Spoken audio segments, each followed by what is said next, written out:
As always, this podcast is brought to you by Declan Kirby GAA Star. Pre-order the book now from Bookstation and be in with a chance to win a family pass to the Croke Park Museum. The new book comes out on April 21st. If you're looking to pick up any presents for any nieces or nephews in the coming weeks and months, then why not check out Declan Kirby GAA Star, best children's GAA book on the market at the minute, as voted by Amazon and Easons. It's available on all good bookshops, Amazon, Easons, absolutely everywhere. So get yourself a copy. The new book comes out on April 21st, Declan Kirby GAA Star, European Dreams. Check it out now in the description down below, and let's start the stream. I suppose we'll move on to some of the hurling action then and run through some of the big games and big talking points here. And I suppose the big one really from the weekend was Galway and Kilkenny. Certainly a game that hasn't, had any short of drama really down the years, and certainly not short of drama in this one again.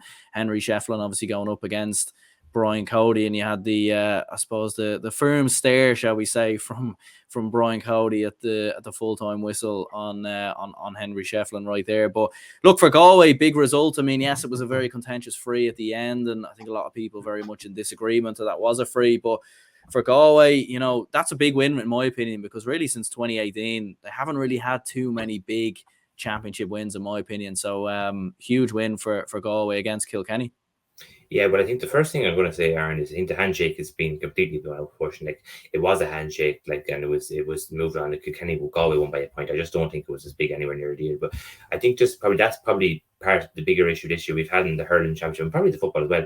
There's a lack of real subplots or storytelling or any sort of narrative. It seems very boring, and I suppose this could be very famous last words, but it could be Kerry and Limerick both winning the All Ireland season. Now Dublin look like they're going to probably put a spanner in those words, but it just seems like it could be a championship in football and hurling without any sort of real drama, or any sort of real subplots or anything like that. Now, the fact that there was a bit now, and maybe that's why people seem to be kind of getting a bit more excited when they see some sort of what looks like conflict between two former stars in Cody and Henry Shefflin. But I think one thing, Brian Cody owes so much of his managerial career to Henry Shefflin, was Kilkenny's best player when they won how many All Ireland. So there should be absolutely no bad blood or animosity there at all, and I don't think I think Brian Cody pretty snide about losing the match, to be honest with you, more than anything. But look, I think Galway are a better team than Kilkenny. They won.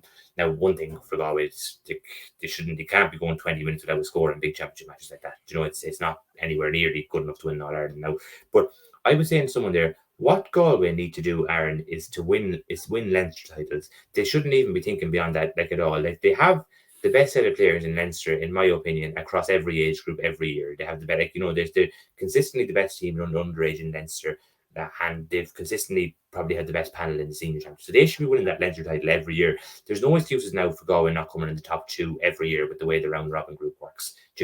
And if they can get to a provincial final every year, then if they can win a Leinster championship every year, which they should be able to nearly eke out a situation where if there's 5 Leinster championships, they should be able to win at least 3, if not 4, if not 5. And then you're in the All Ireland semi-final, and you're avoiding playing the Munster champions in a semi-final. So there's a huge reward for Galway for winning a Leinster title, and that should be their target. And I think that's what Henry Shefflin probably angling at now. People were kind of, I suppose, the Wexford match and this game, they've been similar enough games that Galway have been the better team in both of them, but have let the other team back in when the game should have been dead, But they've also got 2 good results, and the Dublin, providing they beat Laois in the next game, the Dublin game is a free shot for them in the sense if they come in third, they guarantee top 3. But I think they'd like to beat Dublin and come in the top 2 and win a Leinster. I think that would be a big deal for Henry Shefflin in his first year, and it would show that they've made progress considering they haven't won any of the last 3 Leinsters, And I do think Galway this year they will win a Leinster title. Yeah, I think it's a big win, as you said before, and I suppose I was a bit worried watching it for them. Just 6 points after the 36th minute, and you were seeing Kilkenny sort of do what they do, which is get a late goal, and obviously a flurry of points before, and sort of come back from 8-9 points down. And you were, when that kind of incident happened around the free, I was nearly convinced it was going to be a Kilkenny free, because that's sort of what they do. They seem to find a way of getting themselves out of these sort of big situations, but. As you were saying there with Henry Shefflin, I mean, a lot of positives to take, and especially for a lot of these young players, and coming in, the likes of Brian Concannon, Fintan Burke, and a few others. Evan Nyland obviously is another player that springs to mind as well. So, I mean, a lot of positives for Galway, and I suppose 1 foot really, probably give or take in that Leinster Championship. Obviously, they're home to, they obviously drew at Wexford already. Their next big game really in the Leinster Championship is against Dublin. They have them at home, so you would expect Galway to finish in the top 2 at this point. It would be probably a bit of a disaster really if they didn't. But the way I was looking at it is, I'm kind of assuming that every team is going to beat Laois and Westmeath, which again is not being disrespectful. It's more like reality. So Galway have 3 points from 2 matches against Wexford and Kilkenny. Kilkenny have no points from 1 match against Galway, and Dublin have 2 points from 1 match against Wexford, and Wexford have 1 point from 2 matches against Galway. So I suppose that's complicated. But basically, if my permutations are correct, the Wexford and Kilkenny game is basically the knockout game. And now it's not a knockout game in the sense that Kilkenny could still get through by winning against Dublin, I think. But if Wexford beat Kilkenny, they'll more than likely go through at the expense of their fierce rivals. So I think that if my calculations are correct, that's the way it would work out. You know, that if Wexford were to beat Kilkenny, Wexford would go through. And actually, now thinking about it again, if Wexford were to beat Kilkenny, Wexford might go through, and I think Dublin might be eliminated then if they lost Kilkenny. So I suppose there's still plenty to play for, but I think Kilkenny probably will be Wexford to avoid it. It's probably looking like at the moment Kilkenny and Galway Leinster final. Galway in the Leinster final, and the winners of Dublin and Kilkenny would probably join them, and the other team would probably go into third at the moment. I think that's probably the most likely. Yeah, and I suppose, what do you think Brian Cody will take away from this game? I suppose in total, I mean, again, a lot of heart desire in the second half, and certainly improved quite a lot in the second half. Obviously, opened Galway up a couple of times for various different goals. TJ Reid goes off at half time, but at the same time, like, it's a hard one with Kilkenny. I don't really think they were terrible or anything like that. I don't think they were, bad or, dreadful or whatever. Like, I thought they played very well for large parts of the game, but Galway just pipped them in the end, really, by a strong first half showing. So, like, for Kilkenny, you certainly can't still rule them out in many ways. I mean, you would expect them to be Dublin, definitely, because they have a great record against Dublin. Like, we never seem to really do well against Kilkenny at all since we last won the Leinster Championship. And Wexford, Kilkenny have certainly had their ups and downs, and you nearly put your money on that game being a draw, because it nearly always is. But what would be your what do you think Brian Cody will take away from that loss?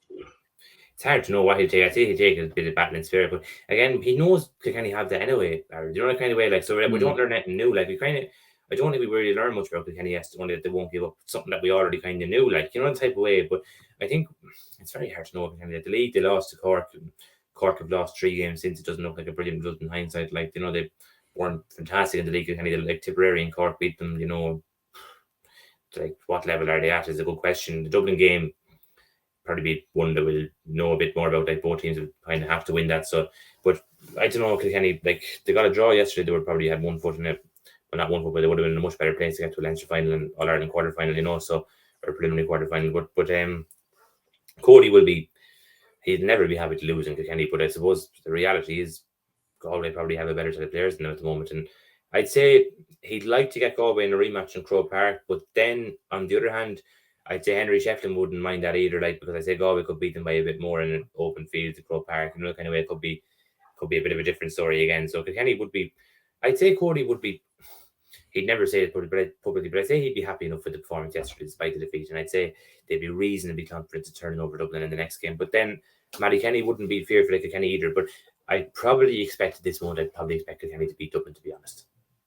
Yeah, I suppose when you look at the track record of the two teams, really, in the last 10 years or so, it generally has been Kilkenny who do seem to have Dublin's number very much at the moment.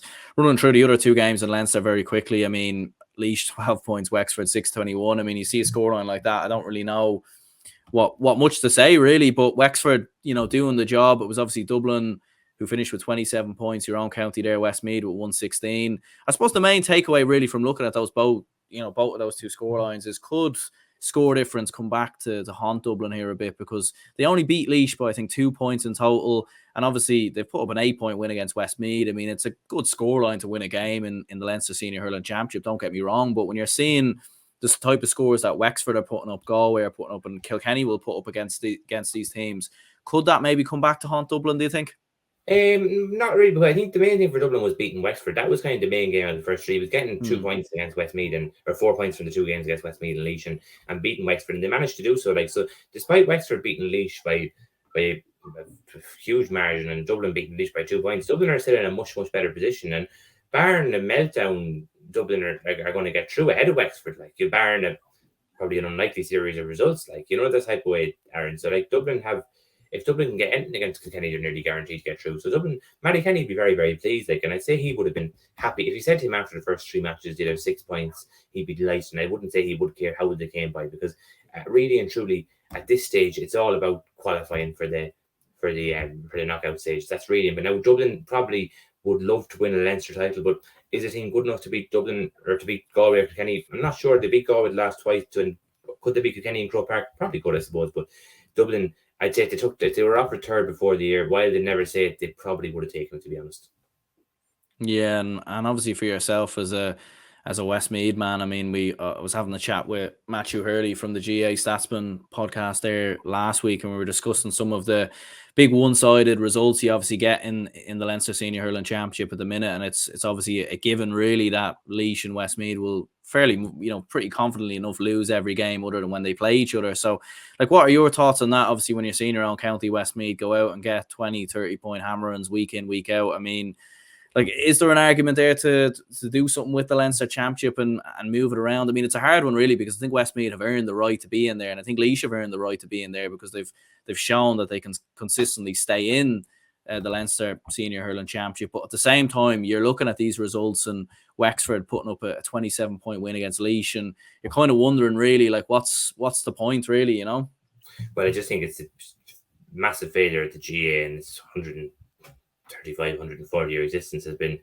the failure to bring up more counties in hurling. Like, it's been the same county there since day one, and it just seems to be getting wider, not narrower. And I don't know if there is any massive efforts there. I'm not sure now, but like, there is no right or wrong answer, and it just goes round and round in circles. Like Westmeath, to try really hard, get a good managing setup, get good lads running the show, everything, but just comes back to the halt that they just seem to always fall short, and they could be sitting here 20, 30 years, the same 8 or 9 teams, and no improvement. So I just don't know what the solution is. Like, you go down to the B competitions and you might win them, but there's nobody at the matches, there's no coverage, no nothing. It's just there's no right or wrong. You're either going to be getting hammerings in the A or playing in Bs where nobody seems to really care. Like, so there is actually no real, there just seems to be no sort of promotion for this, and there is no grey area. Like, as we see Derry yesterday coming from Division 4 to beating the All-Ireland champions by 10 points, like, you couldn't just go around in a scenario where we're seeing someone like Leitrim Hurlers beating Kilkenny by 20 points, which is the equivalent of 11-point win in hurling in Nolan Park. Like, that's never going to happen in our lifetime. I can safely say that now, without any sort of sense of that coming back to bite us. But I just don't think that I just don't see where, like, it just seems like, I don't know, can you see a situation in the next 20 years where any sort of hurling team comes to be All-Ireland contenders? Like, and I'm not talking about winning the odd match or being there, but I'm actually talking about being genuine, serious contenders to win All-Ireland, and that would be the likes of Westmeath, Offaly, Antrim, Laois, Carlow actually being in an All-Ireland semi-final on merit and being there with a very good chance of victory, Yeah, as you said there, like, there's no, when you look through the history, like, when you look through the history books, really, there's no, it's kind of funny sometimes with Gaelic football, you look back at big shocks, big provincial shocks, big moments. Really hasn't been many in hurling. Like, you'd look at Dublin's rise maybe in 2013, 2011 as a sort of a surprise, but even at that, you'd look at obviously the resources that Dublin have and funding that's been pumped into Dublin and the amount of pitches, clubs that have been redeveloped and games development officers, all the rest, it's probably not that big of a surprise really when you look at the overall sort of impact of it.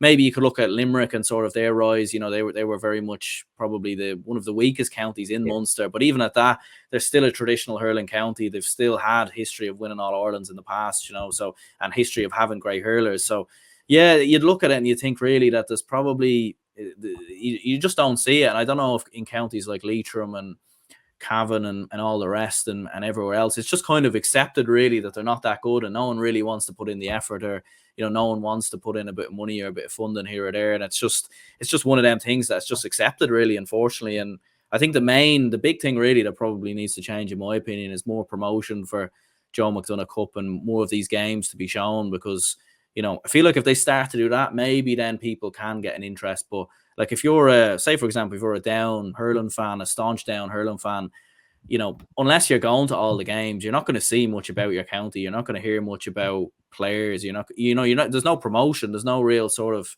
incentive to actually go and watch them, No, and Down, my good friend Ronan Sheehan, his manager down in Fierce Night, but he's doing great work in Down. But I suppose they're trying to, now, to be fair to Ronan, they're putting in genuine interest there, and they are trying to improve clubs, and they're doing everything off the pitch rather than just one kind of token gesture, bringing an outsider, these lads to kind of go in for a few years and kind of back to square one then. So Down are probably one county, but again, Down does have that slight bit of tradition that other counties mightn't have to that extent, But I suppose that's the way that the hurling is really, and unless the counties actually say we're going to put in 10 new clubs, hire coaches, do massive fundraising, get every pitch, all this, and we're going to really try and compete, then it's not going to change. And like realistically, our county's going to do that. Not in my opinion, or not. Like Dublin was a bit different. There was obviously the funded injection in Dublin, and it was kind of a rise. There was a few factors. There was obviously the population growth, the fact that a lot of the clubs in football also had hurling strongholds. And Dublin, even that Ireland, like we're using them as an example, but they're still, in my opinion, they're still a long way off winning an All-Ireland hurling title, to be honest. Kind of way. As they did well, Anthony Daly was a reserve. Dalo did a great job in Dublin, but I don't think they're probably a great example to do that. I suppose the only county I could see that has potential, even though the underage results have dried up, is Antrim, because they do have a bit of population in Antrim and there is that tradition. So the fact they have the city and they have the tradition, they might do something. But even then, can I see Antrim being All-Ireland contenders in the next 10 years? Probably not. And like All-Ireland contenders is where Waterford are now, like the top 2 or 3 teams and banging on the door. I don't see All-Ireland contenders as being a county that gets within 7 points at the quarterfinal stage and goes out. I just don't see it on a personal level, to be honest. Yeah, no, absolutely. I would agree with you as well. I do think there is a lot of very good players coming through Dublin at the minute at under 20 level and minor level, but probably are just a good bit off potentially, challenging the big teams. And I think definitely trying to win a Leinster Championship really is probably the first step for Dublin hurling, really, before they can start thinking about All Irelands or anything of that nature. I suppose before we finish up, we'll discuss the one game in the Munster Senior Hurling Championship, and that was Cork 220, Clare 28 points. Big win for Clare, that's back-to-back wins now. They obviously got that big win over Tipperary last weekend as well. 2 defeats on the spin now for Cork, so big disappointment for them. But for Clare, they're motoring very, very well, and they're certainly going under the radar, I think, in my opinion. Yeah, I suppose we'll start with Cork. Just after last year's Ireland final, I thought, naively in hindsight, that Cork were a county that were really coming, that they had a really young team. The setup looked very, very good. They got an awful beating in the final, but I thought that was kind of a young team just getting there, and next year the gap was closed, and my opinion was reinforced with the league. I thought that they were flying in the league. They looked excellent. They looked like they had turned the corner.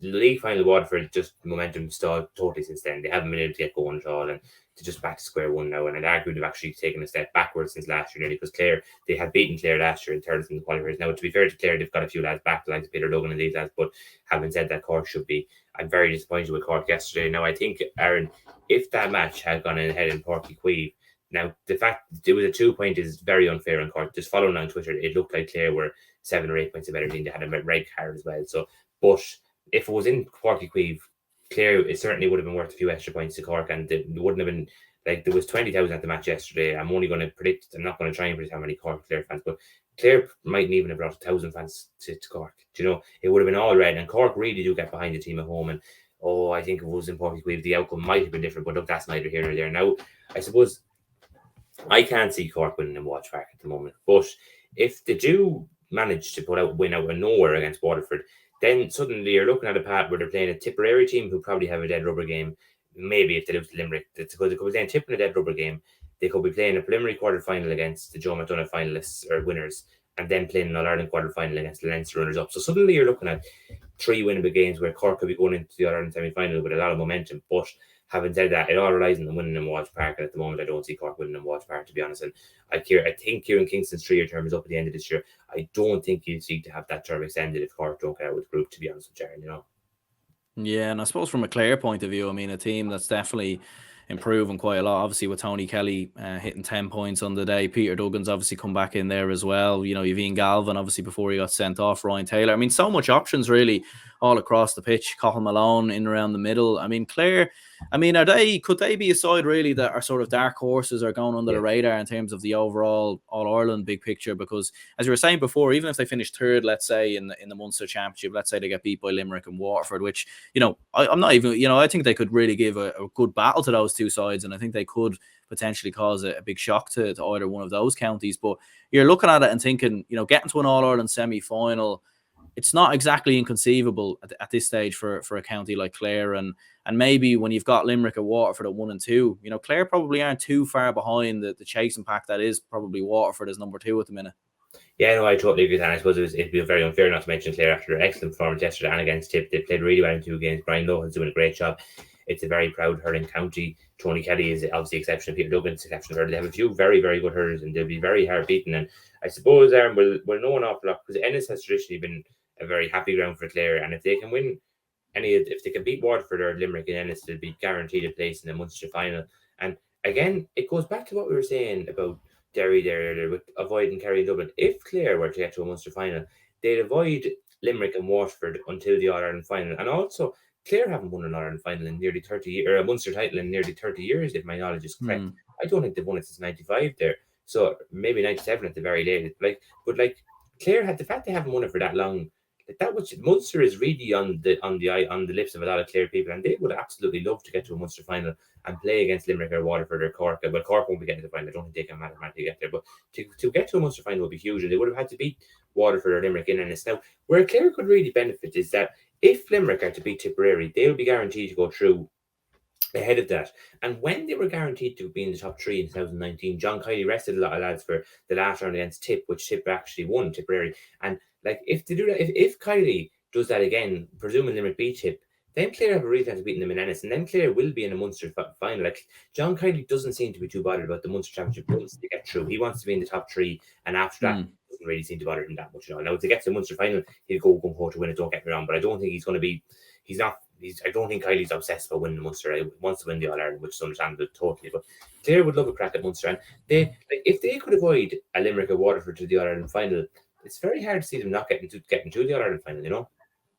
Yeah, and as you were saying there as well, I suppose earlier about Cork, I mean, very disappointing result, I suppose, for them. They were obviously chasing the game for large parts, really, and it's hard to know really with Cork, because as you were saying before, I was kind of the same agreement really of you. When they lost to Limerick, they've been very successful, obviously at under 20 level, minor level, plenty of players coming through. They still have a great bunch of players already in there, and Horgan, Fitzgibbon, a few of the other lads. So it's hard to know where do you think it's really gone wrong for them this year? I mean, it's obviously 3 defeats on the spin now, in total, obviously counting that league final. And although this game finished a lot closer, Clare probably were very comfortable for large parts. So where do you think it's gone wrong for the Rebels this year?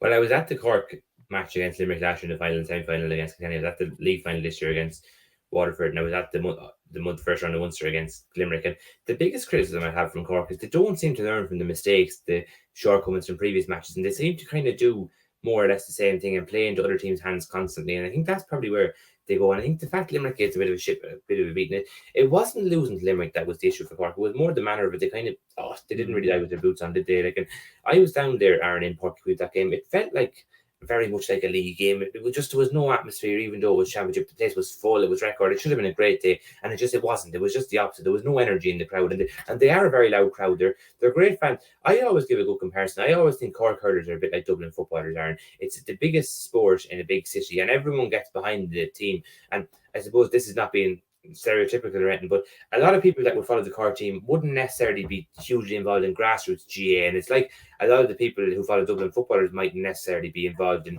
grassroots GAA in Dublin, type of way. There'd be a lot of people who would just be huge Dublin fans and see a real identity with the team, and it's the same in Cork, but they really do get great fans on their day, but it's a pity. I just kind of feel sorry for the life fans. They just seem to have very, very little to cheer about over the last 17 years, and it's more of it this year. And now I just think I'd love to see them go to Walsh Park and win. It would be a real statement, and it would be a real 2 fingers up for this Cork team to the critics who have been very, very vocal and won't be silent them anymore. But I suppose in hindsight, Clare winning yesterday wasn't really a shock. And I don't know, I just think Waterford, they'd love to really put Cork out of the championship and do it inside, to be honest with Jaron, Yeah, I think so as well. And that's the interesting one with Cork, is seems to be 1 step forward, 2 steps back consistently with them. You think of 2018 when they got to that All Ireland semi-final, probably should have beat Limerick that day, go out, then obviously do nothing in 2019, get beaten in the quarterfinals. It just seems to be 1 step forward, 2 steps back a lot of the time with the Cork hurlers. Just running through some of the Joe McDonagh Cup games there briefly. It was Antrim 222, Carlow 122. It was Kerry 625, Meath 13 points, and then Down 218, Offaly 126. Any thoughts on any of them results there? I suppose big win for Offaly against Down. You'd probably fancy Offaly and Antrim really to be in that top 2, I suppose, and be in that Joe McDonagh Cup final at the end of the season. You probably would. I think it's a 3-horse race between Antrim, Offaly, and Kerry at the moment officially. But Antrim, I think they're going to beat Meath. Only if they're in the final, which I would say they will. I think they're going to win one of the last 2 games. So I think we can nearly put Antrim in the final. And I think that the Offaly and Kerry could. I'm not sure if it's a playoff because Kerry lost to Down. It probably Offaly still might be able to afford another slip up, but probably will be Offaly Antrim. At the moment, I'd fancy Antrim to win. I think they have a very good set of hurlers, and Darren Gleeson's done a very nice job there. And I suppose probably in contradiction to what we were saying earlier, he has genuinely helped Antrim improve a lot, Darren Gleeson, since he came in. And I fancy this to be their year. And I suppose one more thing is, like, and I suppose this is probably looking a bit ahead, but the winners and the runners up of the Joe McDonagh do play the 3rd place team in Munster and Leinster. Now, I'm not sure exactly which team plays which, but if Antrim were to get, and I suppose Maddie Kenny won't let me hear it, but if Antrim were to get Dublin or Wexford in Corrigan Park, now Dublin have always had a number, but I'd expect Dublin or Wexford to win, but it certainly would not be easy up in Corrigan Park, and that would be actually a good occasion, bringing a big hurling game to Corrigan Park or to Ballycastle or to Dunloy, one of those grounds in Antrim. But Antrim are a good team, but Offaly are not bad either. Now, they probably were very poor in the relegation. They have Antrim have beaten them twice this year, but the last Joe McDonagh game, against Antrim, Offaly competed very, very well. But I probably fancy Antrim to win that competition just at the early team, and Kildare to win the Christy Ring and push at the moment. Yeah, absolutely. I suppose before we finish up then, who would be your player of the week in both football and hurling? Obviously a lot of top players, I suppose, across both codes this weekend, but who would you be looking at? Player of the week. Jesus, it's a tricky one. I suppose we'll start with the football. I suppose I'm going to pick out someone, probably a bit of a left field choice. I'm going to go for Conor Doherty in Derry. I thought he was absolutely excellent yesterday against Tyrone. I thought Doherty really stood out. Really, he was probably man of the match on the day. I suppose the hurling one is tricky. There, who we go for? I'd probably we'll go for one of the Clare players. Thought Clare were absolutely superb yesterday, and I suppose it's a tricky one, player of the week. I suppose the way he's returned, probably Peter Duggan will go with him. Player of the way he's kind of coming in, giving a new dimension to the Clare team. But I didn't actually get seeing the match yesterday, Clare, to be honest with you. So I don't want to kind of be going rushing to assumptions. But I suppose we'll go with Peter Duggan for Clare for hurler of the week for the moment. Yeah, that's a fair assessment. I'll probably go with Con O'Callaghan from a Dublin perspective. Obviously, having him back in the team, 1-5 in the second half versus Wexford was very impressive. And Joseph Cooney, I thought, was very good for Galway against Kilkenny. But yeah, can't argue with obviously the influence of Peter Duggan on that Clare side, and undoubtedly he'll be a big player for Clare this year. I suppose, Conor, appreciate you jumping on, and I'm sure we'll get you on in the future at some point. Oh, no problem at all, Aaron. Thanks very much for having me. Cheers, folks.